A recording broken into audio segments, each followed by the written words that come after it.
Hello, I am Eric, and there is Andy, Hello. and this is the Hazardous Opinions podcast. And today we are talking about In the Mouth of Madness. It is a Lovecraftian film directed Indeed. by John Carpenter, written by Michael D. Luca, and it features Sam Neill. I'm going to butcher this. Jurgen Prochnow and Julie Cartman. Yeah. Yeah, some of the big names in here. Sam Neill was a surprising one to me. I personally haven't seen him in anything outside of Jurassic Park, so it was a good change for seeing him. Good old Alan Grant. I Indeed, feel like indeed. I feel like Jurassic Park was his like debut movie because like I really don't see him much outside of that.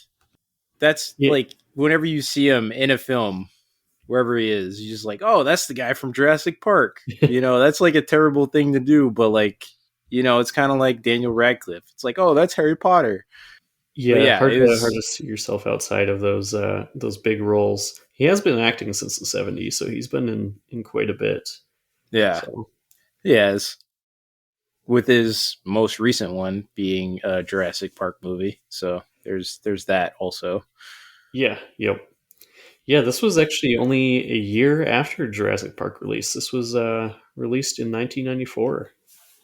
Yeah, so this is during his busy years acting. Yeah. I mean, he's been in quite a few movies actually and shows. I've seen him in Peaky Blinders. Have you ever seen Peaky Blinders? Just the first few episodes so far. Yeah, he was the FBI agent or the detective in Hmm. that with the mustache. You remember that? Yeah. You do you not remember that? No, I didn't get that far in. Oh, maybe I'm pretty sure he was like in there right away. But Oh, anyways, he was doing some pretty good acting in this film. okay. Yeah, and this is also in John Carpenter's wheelhouse for sure. He does a lot of horror in general, and a lot of cosmic horror, a lot of stuff that could be considered Lovecraftian. Luca, I did not know much about. He seemed to have only had about 8 writing credits. Did some what do you call it? Freddy, who's he? Nightmare on Elm Street. Yeah. Did some of Yep. that, but that seemed to be like the only horror writing credits he had. So, but he did pretty good here. Yeah. It's a pretty old film, so when they when they depict monsters in this, it isn't as scary as I personally. I didn't really find this movie that scary. Found it actually funny more than anything. It was just kind of like cheesy and it was unsettling for sure, but I wouldn't say it was like give me any creepy factors or like scares. No, not really any good jump scares for me, but that's just me, Yeah, I guess. this movie comes out 12 years after Carpenter's hit The Thing, which is arguably the best movie of all time. Definitely, Arguably.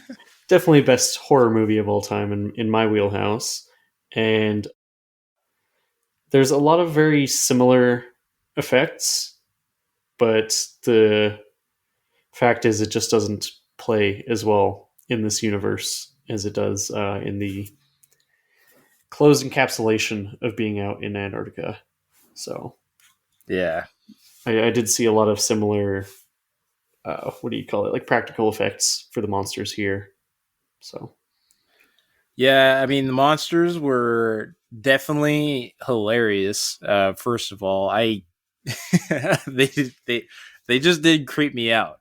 You know what I mean? Like I saw that lady with the arm sticking out or whatever chopping up that dude and I couldn't help but laugh. yeah, I think overall for me, this movie came out to be about a 7.8.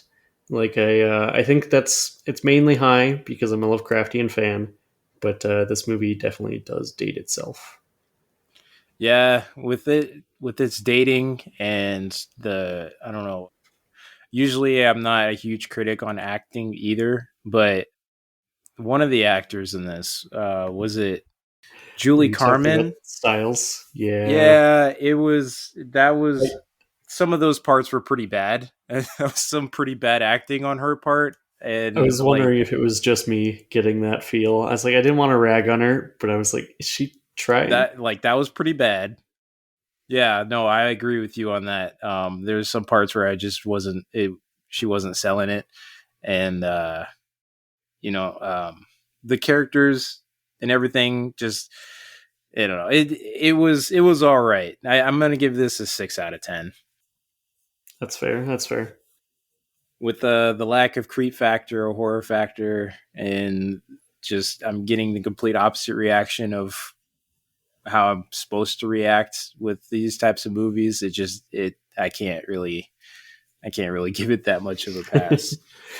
No, I get that, and definitely if I think it relates back to stuff like Ready Player One, where if like you're not picking up all the cameos and Easter eggs, which I think is one of the biggest points of this movie, then you're just like, what's all this random shit being thrown out here?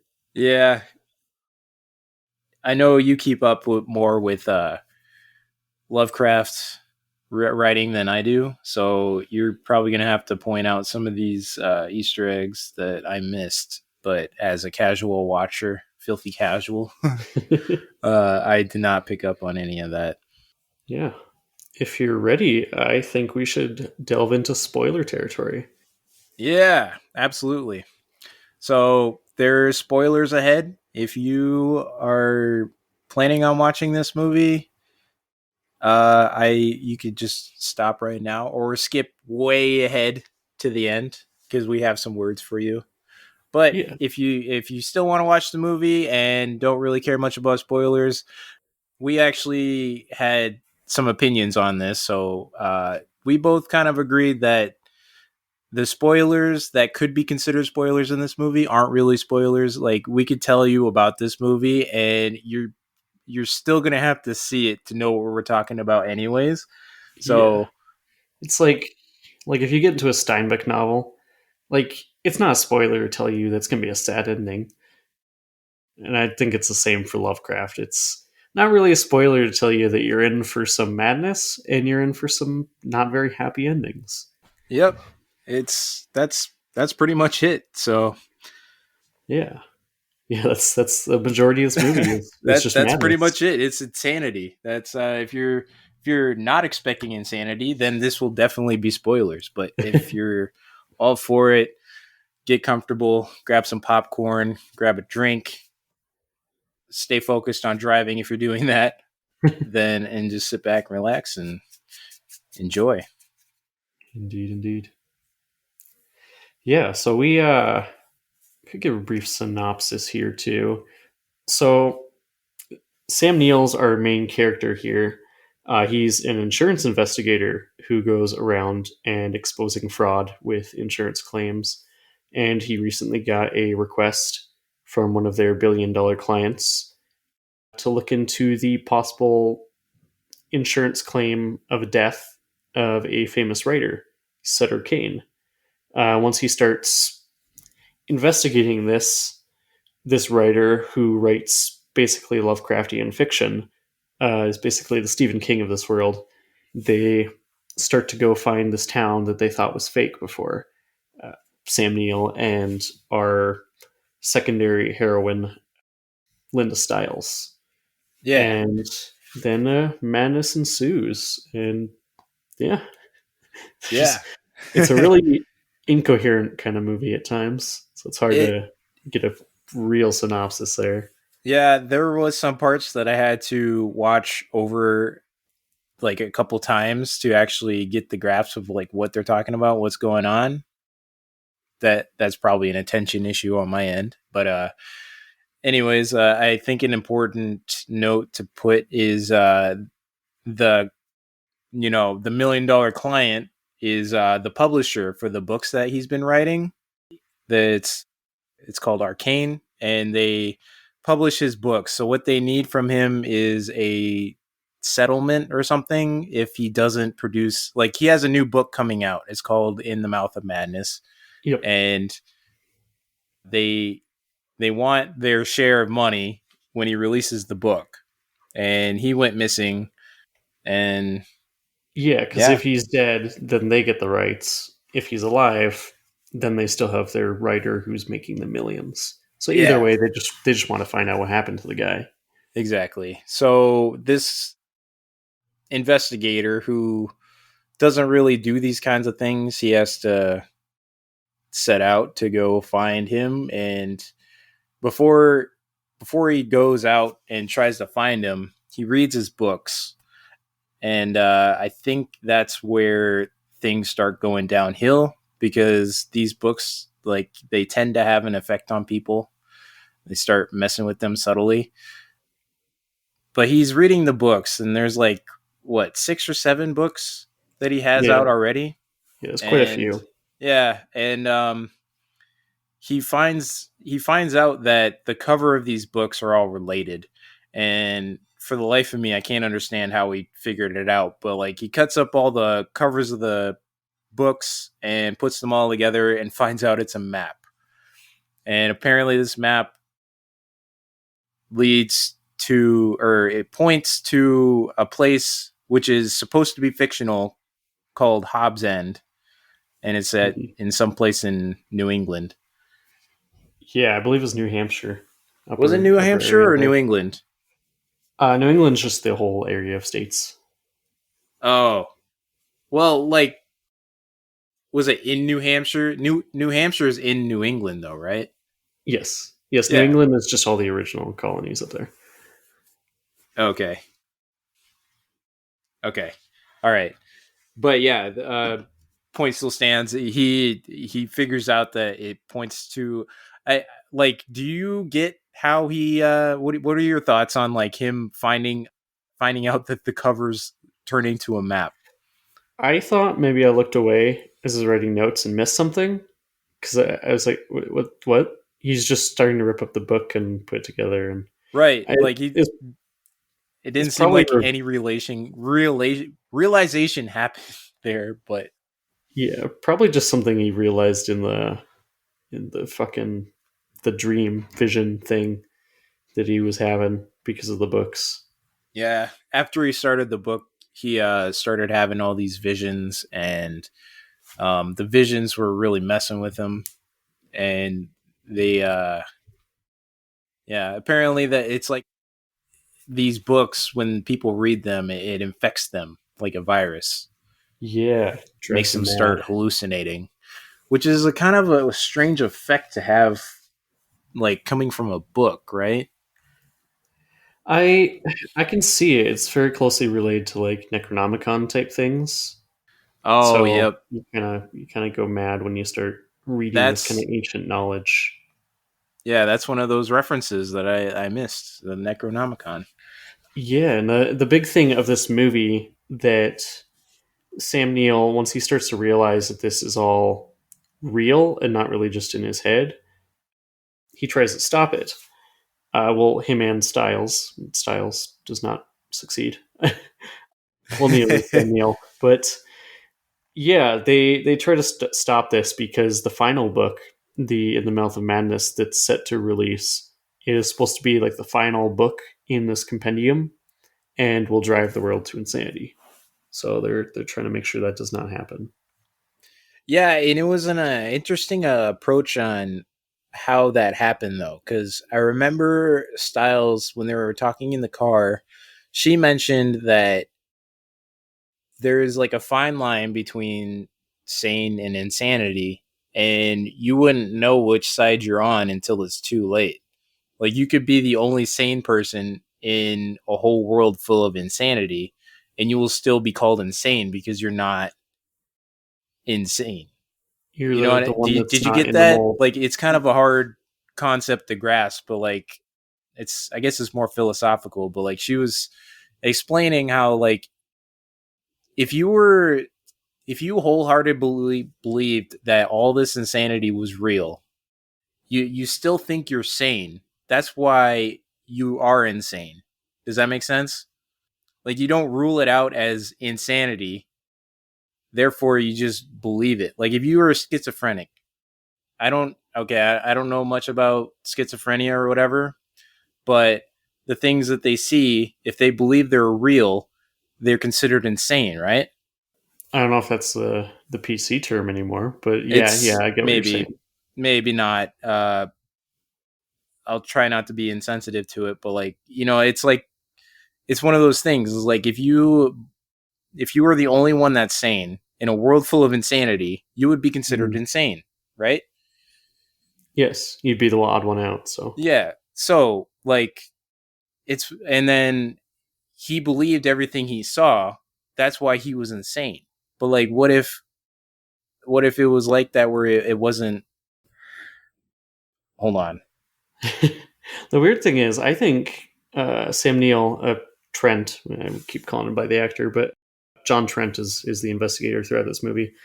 He, even when he's in the padded cell at the end and at the beginning, because movies always have to start at the beginning Yeah. or start the beginning Start at at the the end. end. Yeah. Yeah, you know what I mean. Yep. He's drawing crosses all over himself, all over his padded cell, and it doesn't seem like it fully got to him. Like he's seen all this crazy shit, but he never read the book, so he didn't get fully indoctrinated. So he was still trying to protect himself with Christ there and trying to avoid the Which madness and stop it, but it was too late. which if you didn't know, if you like, that's the thing though. If you didn't know what would happen up to that point, you wouldn't understand. So you just call him insane. But if Mm-hmm. you're like actually in a world full of this crazy shit that's happening, and you'd start doing some crazy shit to try to protect yourself, right? Because like, what do you do? Yeah, I mean, he kills a fucking kid with an axe to get him to stop reading the book. Yeah, you like that Probably the book? best scene in the whole fucking movie. Yeah, and that's how he ended up in the padded cell. Yeah, that was great. Yeah, that's the thing though. It was an interesting take on like insanity and how it works. I found that to be the most interesting thing. Yeah, it's really neat to see the degradation of Sandy as well, because that kid you see earlier in the movie as well, you can tell that he's a big fan of Sutter Kane. He was in the bookstore previously and reading one of his works, and he's one of the people that turned towards Sam Neill and was just saying gobbledygook. I think he was saying he's watching you or something like that. So you I can can tell he's see, slowly, yeah, he's slowly being indoctrinated. And then once you read that final book, then you're just all into the insanity. but and then another thing is like we don't exactly know if Sutter Kane is actually like a real like obviously he's like a real person, right? Hmm.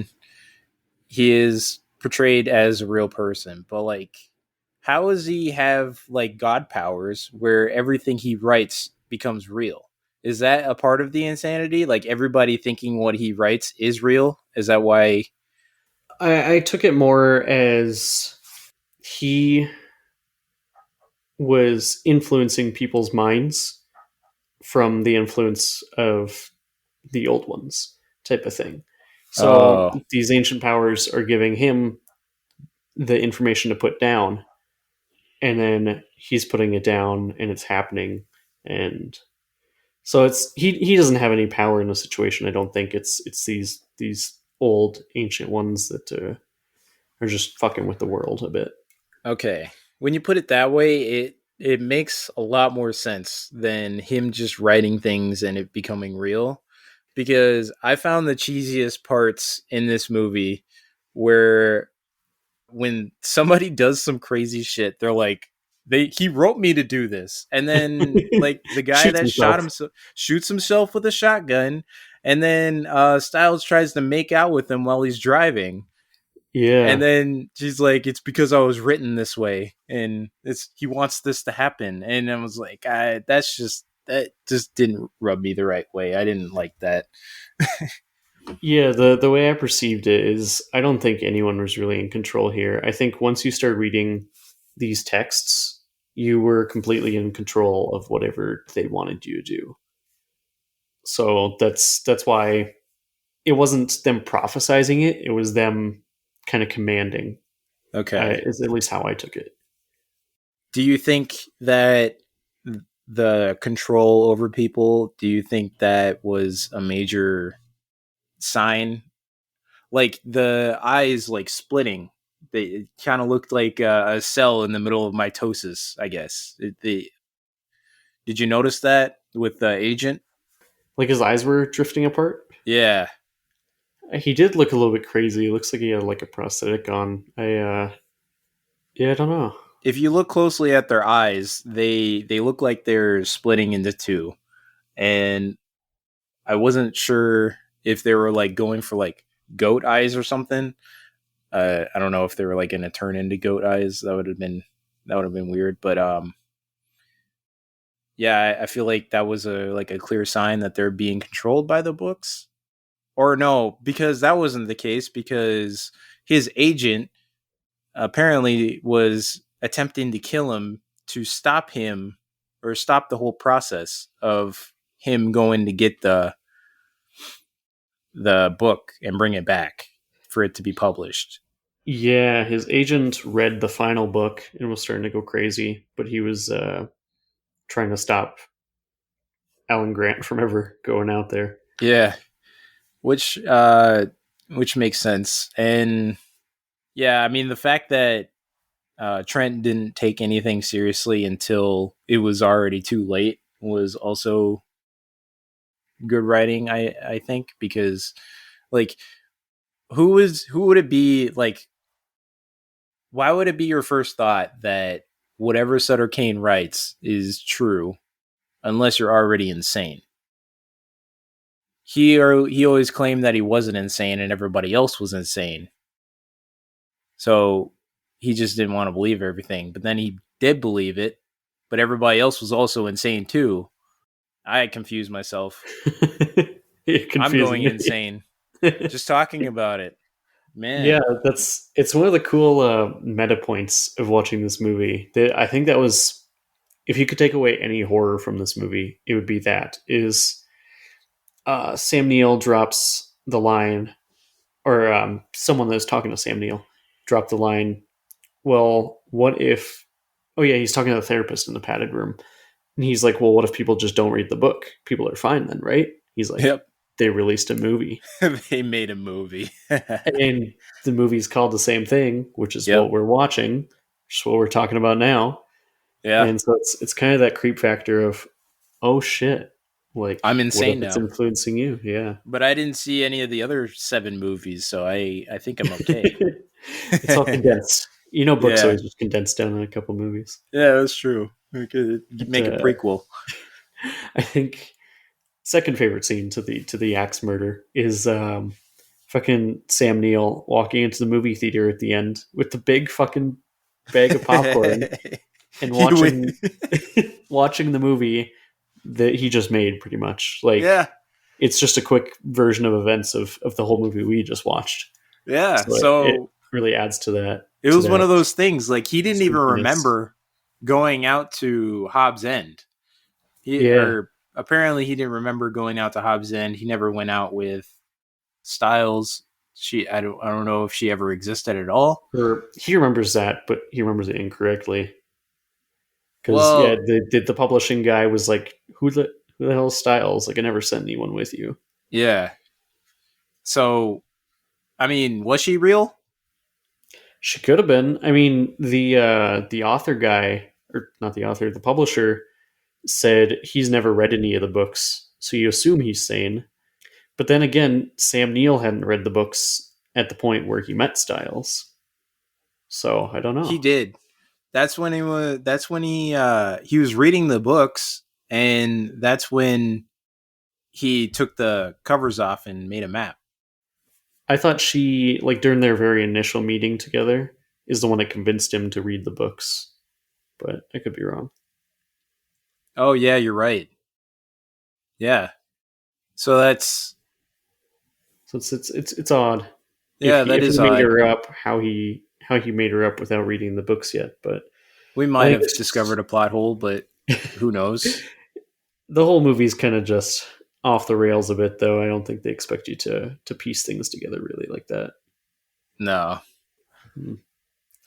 Very very interesting. Yeah. Another thing is can we talk about the monsters and how wriggly and It's how squiggly. dry they look compared to how wet they're supposed to look? Because they're like when she was in the bathroom, there was like tentacles coming out and they were all dry. But then again, and then I don't know if she like turned into a monster as he was driving away because he ran out, got in his car, and as he was driving away, he saw a monster there. I don't know if that was like the old Hmm. lady that turned into the monster or what. Was it like a fast progression because he just saw her before going upstairs? Those ones that come out from under the door are an interesting, like from a outside the movie perspective, because those are the same tentacle, fleshy prosthetic things that they use for the detached head from the thing. So Oh, I like yep. that. Yeah. It's a very cool tidbit. I'm like, am I watching the thing right now? Yeah. The Carpenter drops a lot of random stuff like that. It's pretty cool. Yeah, he does. He did Texas Chainsaw and Halloween. So he made a lot of like the original horror films. Yeah, I didn't know he did Texas Chainsaw, but I knew about Halloween. Yeah, he's created some of the biggest horror mediums of all time. Yeah. So like I don't know, would you put this in his Hall of Fame or would you kind of put it on the lower shelf? Honestly, he's got such a big Hall of Fame that it's really hard to put this in like a top 10 for him, It because would. he's got shit like Escape from New York. He's got, where's other big ones like Halloween, of course, Mm-hmm. stuff like that. So it's a really tight top tier for him. It's I think it's Halloween hard to is beat stuff. like his uh his favorite though, because like holy shit, there's been so many Halloweens since the first one in Yeah, 1978. yeah, and not only like directing slash writing those, is he did the score. He's just a fantastic person all around for cinema, and has just progressed the medium so much. I think he did the score for this one as well, and also did the score for like The Thing and stuff like that. He just kills it. Yeah, I'm gonna be honest though, I don't think the score really stuck out to me. But then again, I guess that's probably one of those things I probably need to pay more attention to in future films because like I always thought of the music being more of like a additive to the experience, which is like something that you notice for sure, right? But like, do you actually like Mhm. pay attention to it? Unless you're actually listening to it, then you probably don't even notice it. Unless it's like done really horribly, then you probably would notice it if you're not paying attention to it. But I think a good score usually blends in the background, yeah, like a good ambient score. But like those hit songs that people put in movies, those can really make or break scenes. that's I think true. those are the ones that I realize more. Like there was like two rock songs that kind of threw me off. Like the intro and the outro were both kind of like a punk rock type thing, and definitely noticed those. Yeah, They weren't bad, just it was not what I expected. no, like you usually see those kind of like rock songs in like slasher films. Yeah, That's the most of the ones that really seem because like you want to go for like more a brutal vibe, right? So what's more brutal than like metal? So that's what you want to put in your movie. Exactly. That's why Rob Zombie made a Halloween movie, right? Yeah, it's true. I think he made the one in 2012, the I think the he's a little remake. older. Yeah, Yeah. he. I know his weren't as well accepted, but still good movies. No, Yeah, I'm gonna be honest. I haven't really been keeping up with any of the Halloween movies. I've seen a few of them back in, like the ones I was saying in 2012. back in the day. I seen a couple of those, but I haven't seen like the original or the new ones that came out. The new trilogy that came out in rapid succession. But yeah, I feel like I should, at least give it a try. There's a new Scream coming out, or did that already come out? Scream 6? There's a new Scream that came out just called Scream. They rebooted it, and now there's going to be a Scream 6, which I think is a sequel to the original Yeah, I ones. think so. Which is Yeah. just like pick a universe. We don't need five universes for every movie. Yeah, that's You true. guys can I mean, create some new IPs.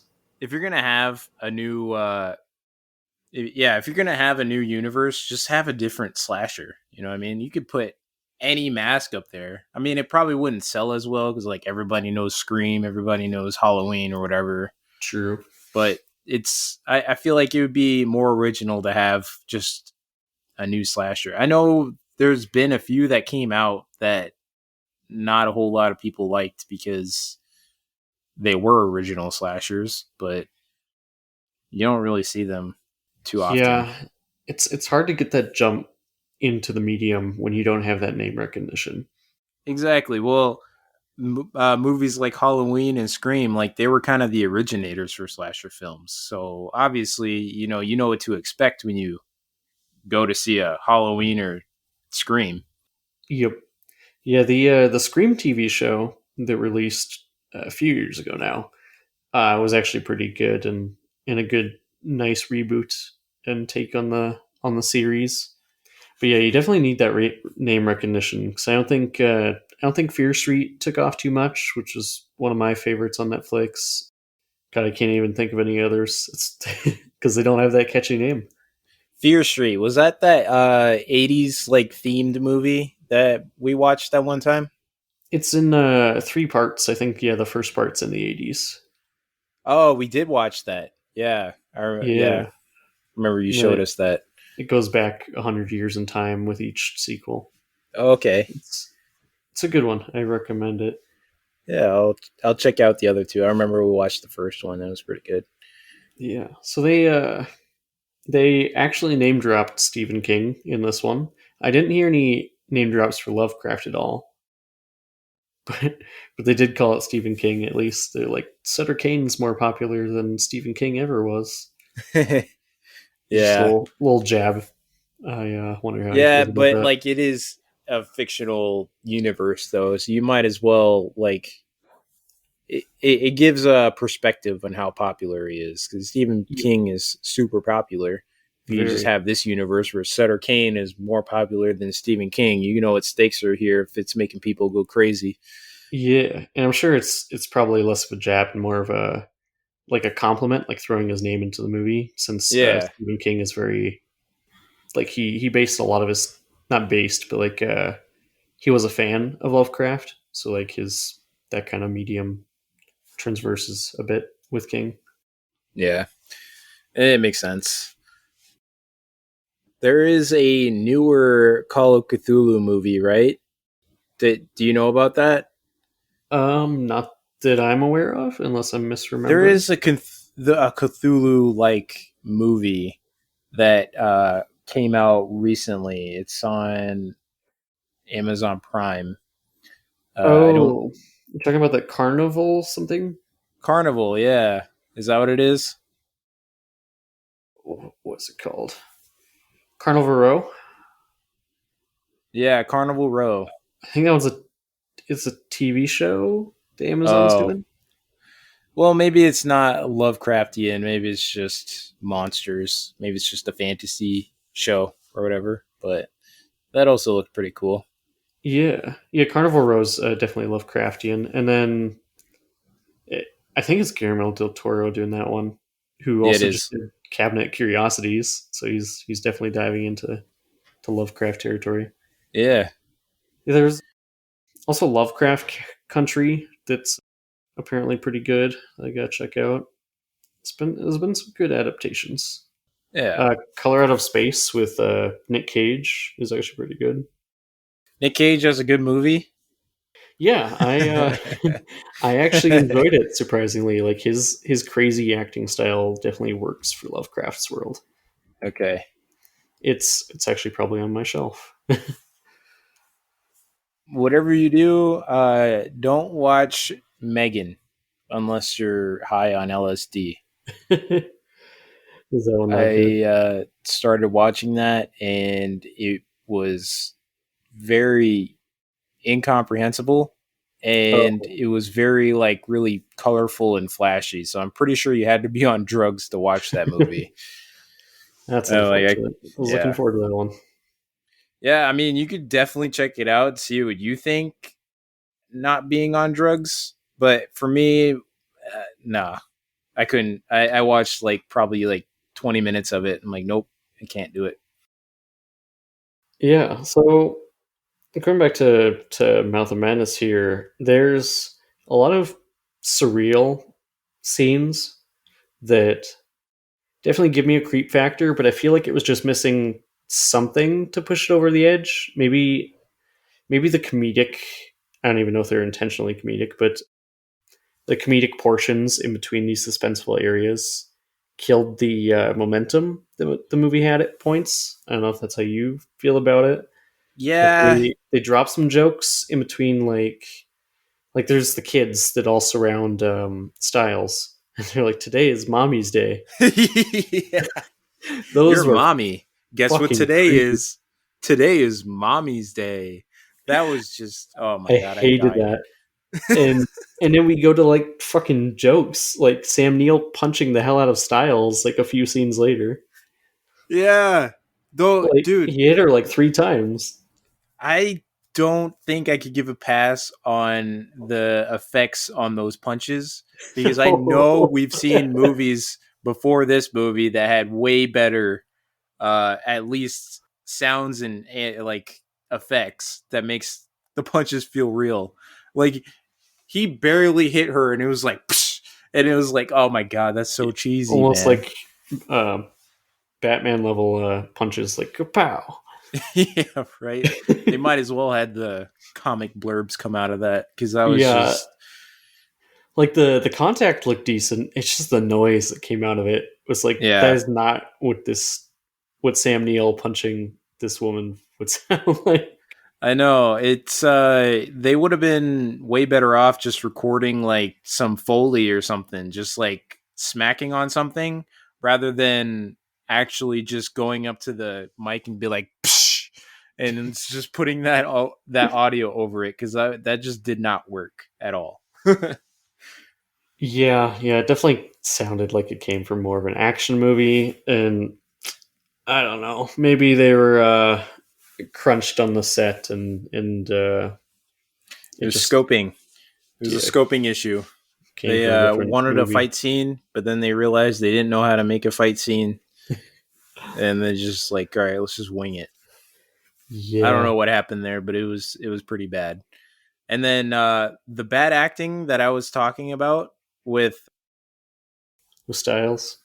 with Styles was when she was freaking out coming out of the bathroom. I don't remember what she was saying.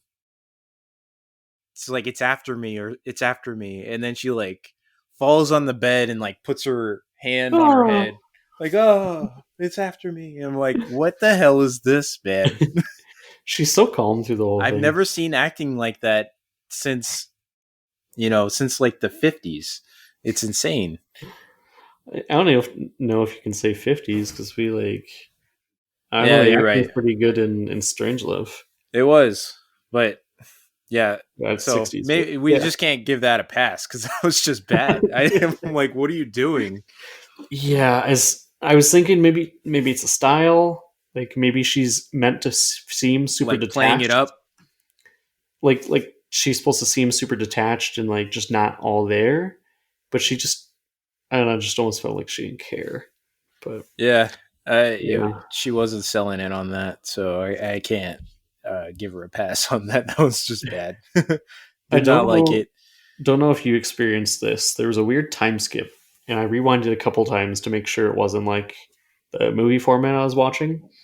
So they're in the lobby, and it's like just right before 40 minutes in, and they're checking in with Mrs. Pickman there, and she's looking. Styles is looking at the painting behind him as it's changing. As Alan Grant is checking in, I'm just gonna keep flip flopping with his name, and she like grabs him, and she's like freaking out because the painting changed, and he like looks, and there's obviously nothing there yet, and then she just like gives him a look, and then all of a sudden they're in their bedroom, and it just seemed like a weird cut, like they were still like in the middle of a conversation, and it's just really weird to me. Yeah, it would have been better if they added a little bit more context there. It's like, what are you talking about? Like, give her Yeah, like, because obviously he didn't see anything, so like, could add a little bit more context before going up to the bedroom. But they did clear that up. It was kind of like a continuation of the conversation because once they got up there, they were talking about what she saw. Like, you kind of got from the context that he was telling or she was telling him about what she saw in the painting, and he was, yeah.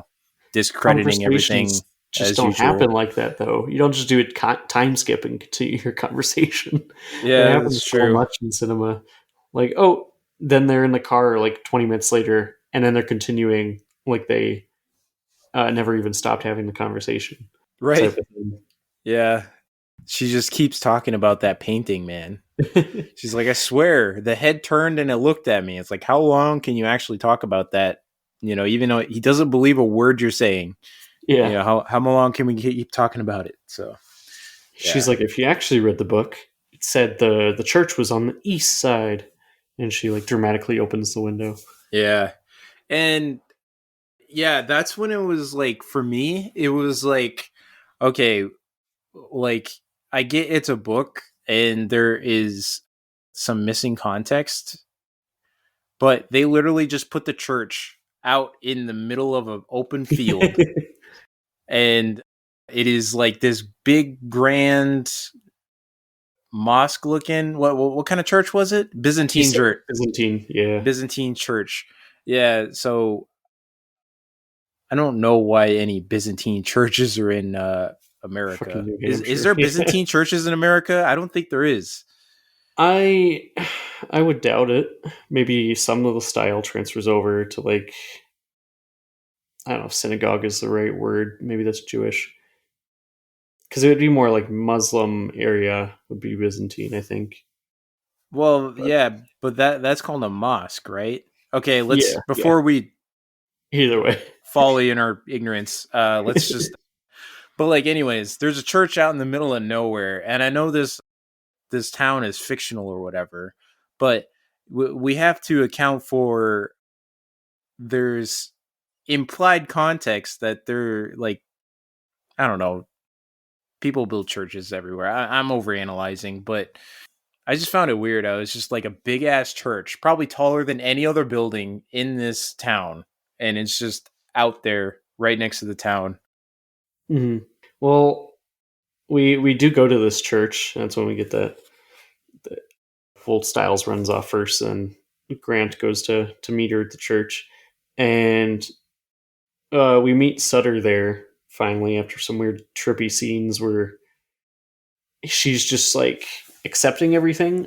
Like Styles like fully gave up, and then she's like hugging him and kissing Sutter and fucking Professor Quirrell because he's got that fucking demon on the back of his head. Yeah, that was that was so messed up. Making She's out just with him, like and she was just like rubbing like up all over that fingering thing it. too. Yeah. Yeah, yeah, Ugh. gross. And we I never do. saw it again. It was just that Yeah. one part. Just the one thing. So you Yeah, almost think like the church is kind of like a gate to let the ancient ones in. From what we see later with Alan Grant going back over there, and and they're held behind that wet door. wet wood Yeah, door. the paper. Yeah, That it's yeah, that part was weird too. Sutter says that the town didn't exist before he wrote it, so it just adds more weirdness to the whole thing. Yeah, Like, did like all this just spawned here, or I don't know. like I said before, it feels like there's a lot of missing context because, and it feels like they pick up on things that they just drop off later Mm-hmm. because they go with the whole point that he's writing everything and whatever he writes goes or whatever. But I don't know if it was implied context saying that these are the things that are happening in the book, saying that everybody's going to turn into creatures or whatever. But, all these people are like doing these crazy shit because he wrote them to do it. But like, so does that imply that Trent was the main character of the book the whole time? Yes, because Trent was the main character of the movie, so that's what I got from it. Okay. Because he's on the movie poster and he's on the everything once it becomes the movie. So from what I got, it was like him and Styles were the main characters from how it looked. And he goes in and he's still writing the book though. So Yeah. he's like still writing it, but things are happening and he already knows what's going to happen. Like, I don't know if like what was written is kind of already in his head. Well, the thing is, I wonder if that's like maybe I missed something. That's like the final copy. Like he's just finishing up the ending because his agent and Styles both read the book, like read the final book already before they even go to this town, and that's why the agent went crazy and tried to kill Sam Neill. Is because he read the So book. so the book was done at the beginning of the movie Yes. and but he goes on this quest to get the book. But that was all Uh, in his head? no, he went on the quest to go find Sutter. Go find Sutter. But Yeah. they wanted the book. That's why the publisher hired him. Because he was in the middle of writing the book and he went missing. Yeah, yeah. I think they said Sutter went to go to find this town because he was writing about it. So he wanted to go find the town for whatever reason, I guess. Yeah, Um, that's another one of those things. It's just it's confusing. yeah, I do like some of the other subtle references in the movie of some of the other movies. Like I took it as like maybe a reference to like either Cerberus or maybe one of Stephen King's works, Cujo, when the dogs are coming out, like all those fucking Dobermans attacking the townspeople. Was that Who Cujo? Cujo's a different breed, but maybe that's what I took from it as like a reference. That's what I've seen some other people talking about too. Oh, it could be. Maybe. Because I thought Cujo was a Saint Bernard, right? Yeah, I thought maybe Cerberus at first because they kept coming out in pairs of three or trios. Could be. Yeah, that would make sense, but it would be a very, very subtle reference, if any. Yeah, yeah. I was just trying to like. I was like, "There's a purpose to this," but I couldn't get what it was. And those townspeople are really fucking bad at shooting their guns. One They shoots their are. gun like into the fucking air or something, and they all book it. Like what the No, like fuck? yeah, I noticed that too. Like he wasn't even looking. He just kind of like shoots like half-ass shoots in that direction and starts running. Like You didn't it's like hit one of those fucking 30 dogs. yeah, you have a shotgun, you're not even going to bother aiming. You're just going to try running from a Yeah, dog. Like you can't outrun a dog. I'm sorry, especially a Doberman. yeah. Just weird shit. Like the townspeople weren't fully taken over yet, and they were like trying to fight back against Sutter, and just weird stuff. It's how it was written in the book. Indeed. Yeah, like this is like the thing was like I think that's what took us out of it was that things were just happening. There was Mhm. no build up. Usually with a good scary movie there is a lot of suspense going on before the scary thing actually happens, but there wasn't much suspense going on. I mean other than like some like the painting. That was Yeah. probably it. And then after that, things just started happening, and it was insanity. Yeah. Yeah, like I said earlier, there's really good suspenseful moments. It just doesn't carry it. It just drops it and goes to Yeah, something else, and yeah. But yeah. A I lot of the suspenseful parts don't even lead up to anything scary. They're just there, and then yeah, it kind of conditions you to whenever you see something suspenseful, you don't expect anything scary. They're just like just gonna drop it. exactly, like the biker. Like I thought that was one of the really good scenes as well for Yeah, suspense as well, at least. Styles is falling asleep kind of at the wheel, and she seen this one biker, and then she sees this other, and then she's just fucking looking at her map or whatever, and then hits the guy. And that whole like the watching the road while it was super dark is just creepy shit because that's something that we all have probably done in our lives is driving on like a super dark road at night and you're wondering if like what if something just popped out right now. or like what if I fell asleep and crash? That was another Yeah. thing that I mean there was things that you could have expected from that moment. I think that's what added to the suspense. Hmm. But then it just got like once something scary happens, after that it just gets confusing because Hmm. he It just just gets turns up and into an goes. old man with a boy voice and then gets on his bike and leaves and then that's it. Like I it was just what? You Yep. know what I mean? Like it didn't even like add to anything. Like I could have went without that, but Yeah. And then because we that went happened, it didn't. we went through the weird space portal to get to the city and then we woke up and it was daytime. It was daytime, and Yeah. yeah, I expected something crazy to happen on that bridge, but it ended up just being like a little bridge over Just a a weird small river. trip. Yeah. Yeah, she was tripping out. So I did like the reference to Pikmin's model. The main hotel keeper, Mrs. Pikmin, I think was supposed to be a reference to that. hey, yep, Yeah, that's all about. that's That's it. about it. Wait, who's Pikmin then? Pikmin's model is a story from Lovecraft that's about this artist that. Oh yeah, you watched Cabinet of Curiosities, right? Yeah, is Pikmin's it model that? is one of the episodes. Yeah, he's kind of like this That's artist that's drawing this really fucked up shit, and it's like influencing people's minds, which is kind of what this is doing, except in a book form as well. okay. Yeah, or I Yeah, think that was a good episode. the actual story is called like the Rats in the Walls or something like that, and it's a really good story. I like it, and there's just definitely a lot of undertones of that one throughout this. All Just wish right. they leaned into it a little harder.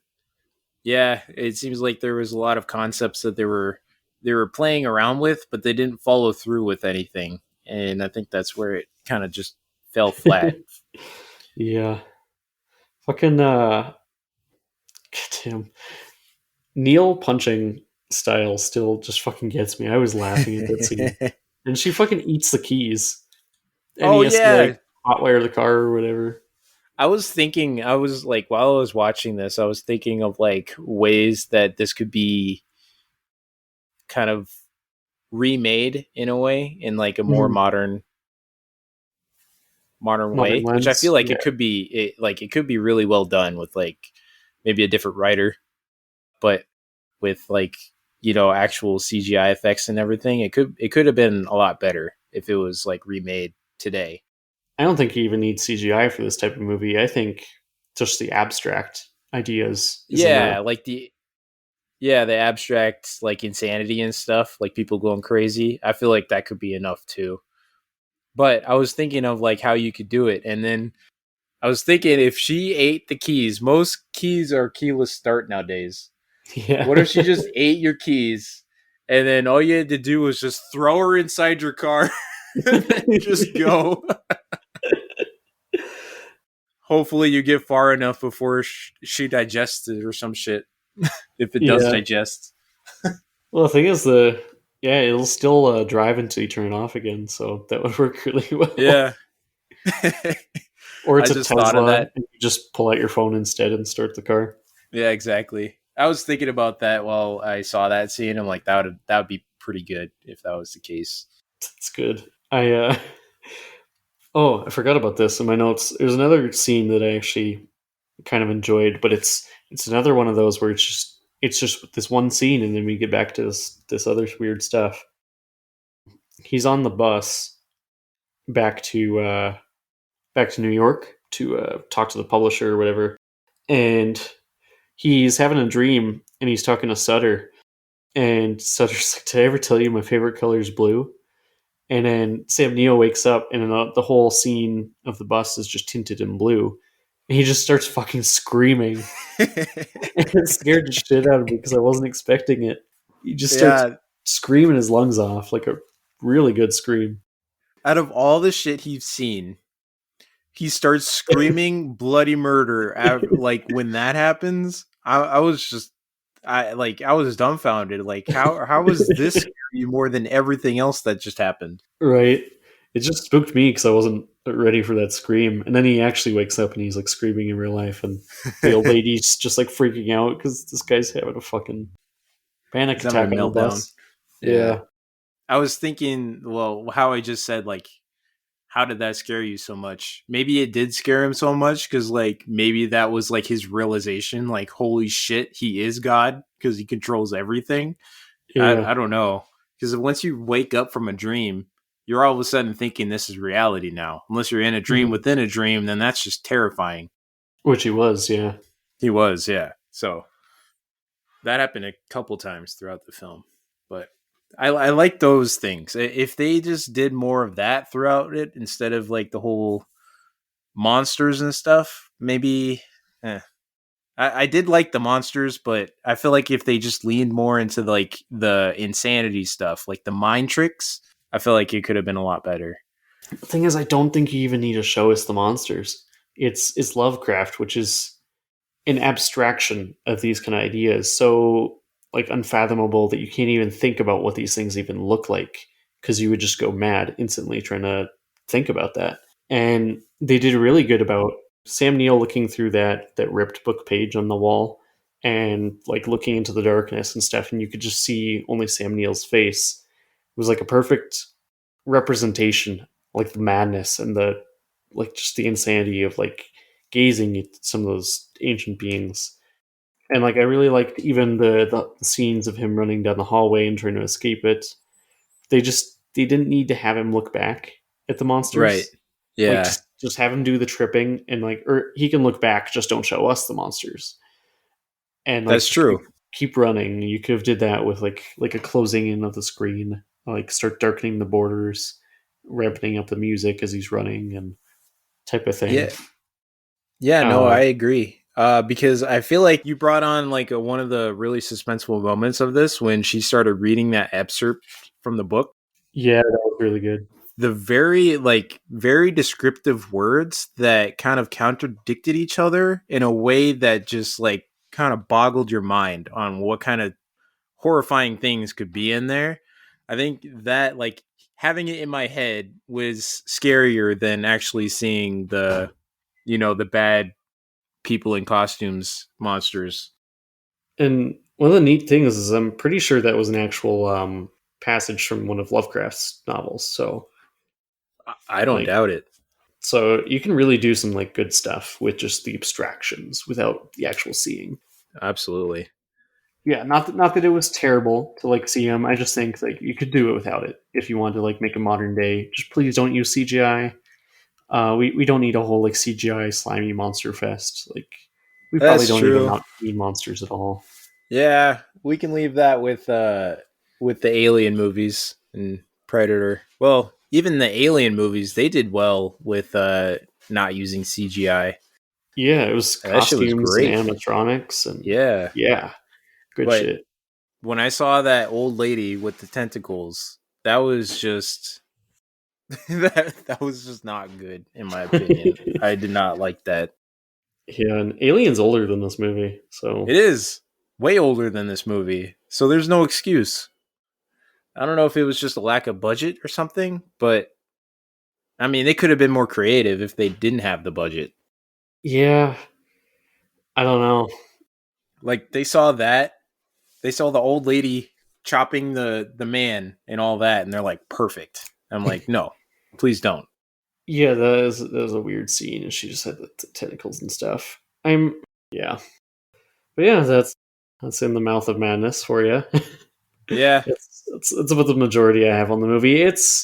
I think if you're a Lovecraft fan, it's at least something worth putting on your list. Just check it out. It's not probably not going to be your favorite of the stories, but it's got some good things. It's just surrounded by a lot of weird stuff. it's a lot of weird stuff. And if it wasn't for, like, if you want to watch this to be spooked, you're not going to be impressed. But if you like want to watch it to be entertained and want some good laughs, I definitely think you should watch it. Like, get a group of friends, watch this movie. It'll be a good time. Yeah, I think this would be actually a pretty good movie to watch drunk. Mm-hmm.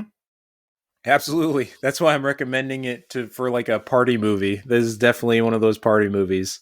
This could be a really good movie if you're a little intoxicated. So Yeah. But yeah, that's In the Mouth of Madness. indeed. More of a comedy than a horror movie. Keep an eye out for the next episode coming up, which is another Lovecraftian form of media, which is a game, Call of Cthulhu. Oh, it's like we're doing another Lovecraft movie. Yeah, Yeah, no. I forgot to. I mean, we could, but just not right now. Our next movie is American Psycho, which you will see in March. Yes. Had a little bit of a change in schedule here, so we have kind of the 2 episodes in a row for the movies, but then you'll of course hear from us about Call of Cthulhu here at the end of the month, which I'm looking forward to talking about. Absolutely. It's going to be good. Yeah, I've heard it's really scary, but I don't know what to expect, but I love scary games, so I am in for a ride. I would highly recommend this being one of those movies that you play lights off, headphones type of thing, if you can. It's a good game. It's not peak of it's not peak horror, but it's pretty up there for Lovecraftian games. So Okay. I like it. Yeah. I'm also, starting to learn more about Lovecraftian media. So, if I can start reading some of the books, I probably get some more context as well. But I'm excited. Looking forward to it. Indeed. Yeah. So if you guys want to reach out to us, shoot us an email at hazardousopinionspod@gmail.com. We're also on Instagram at hazardousopinionspod. Shoot us a message, shoot us an email. Also, give us a rating. Leave us a rating or a review on Apple Podcasts, or leave us 1 to 5 stars on Spotify. And then shoot us a message. Let us know what you think of the show. What can we do to do better? Yeah. What were your thoughts on In the Mouth of Madness? Did you like it? Did you laugh? Were you scared? Let us know. Yeah, and please shoot me your favorite John Carpenter movie. I would love to hear your guys' different thoughts. And I would love to hear your reasoning of why it's not The Thing. Because if you say that's not, then you're wrong. So You have to have a pretty good argument for Andy here.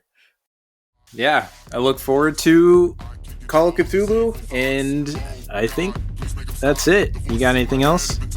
I do not. All right. We'll see you guys next time. See ya. In the mouth